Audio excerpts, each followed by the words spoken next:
That every year that passes, there is more and more clear evidence that Israel oppresses the Palestinians, dispossesses them, violates every basic civil and human rights of the Palestinians.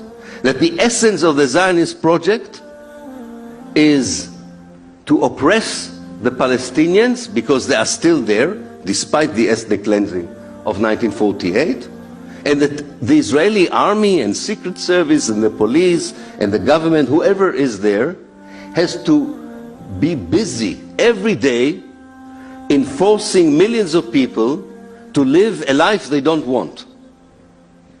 This is what Israel is all about from a Palestinian perspective. Duat Said used to say, Zionism was only bad news.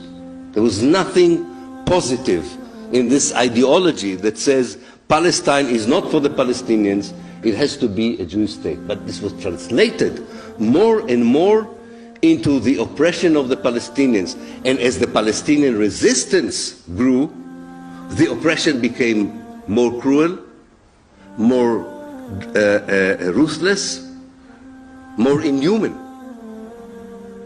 What happened in the last year shouldn't have surprised anyone who saw how from 1948 you have these two parallel developments.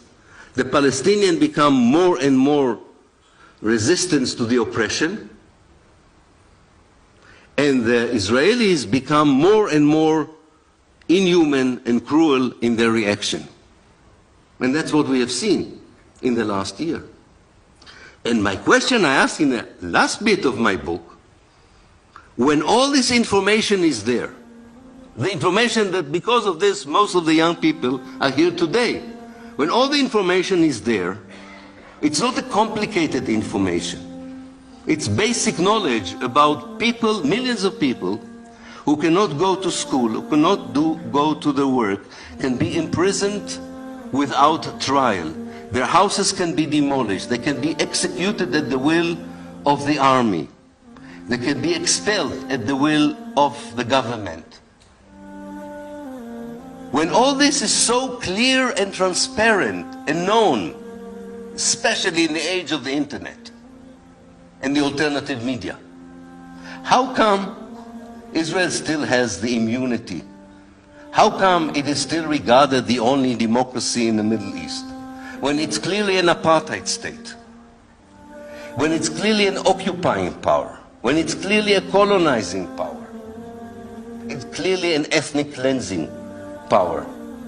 And the book tries to understand, how does a lobby succeed in societies, and I especially chose Britain and the United States, but it would be true for Germany as well, societies that proud themselves of being democracies, where there is open information, there's no censorship, there is respect for human rights, there is respect for civil rights. How in these two societies, when the reality is so clearly in front of our eyes, they still, when they are in the government, when they are in the mainstream media, the mainstream academia, reject the reality. Either they claim that they don't know, which is not true, or they describe a reality that does not exist, but they find it more and more difficult because the number of people who are normal, who have a modicum of decency in them in the world, says, wait a minute, if we support human rights, if we support civil rights, if we are against oppression, if we are against colonialism, if we are against racism, of course we are siding with the Palestinians. What else can we do? We ask ourselves, why our politicians are not behaving like us? Why our academics do not behave like us? Why our journalists, I'm talking about the mainstream journal, I know there's some good journalists here today.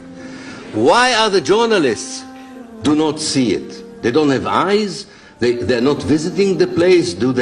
Is there another Palestine maybe that we don't know of? Yes, it comes back to lobbying and advocacy. And you have to understand, this lobbying machine is more than 100 years old. and has a lot of experience. I'm talking now in Britain and the United States, but I'm sure it's true about other parts where it's effective. It has 100 years of experience. It is working day and night for a cause, yes, an immoral cause, an unreasonable cause, and a cause that will not succeed in the end of the day, but nonetheless, they have they're not going to succeed.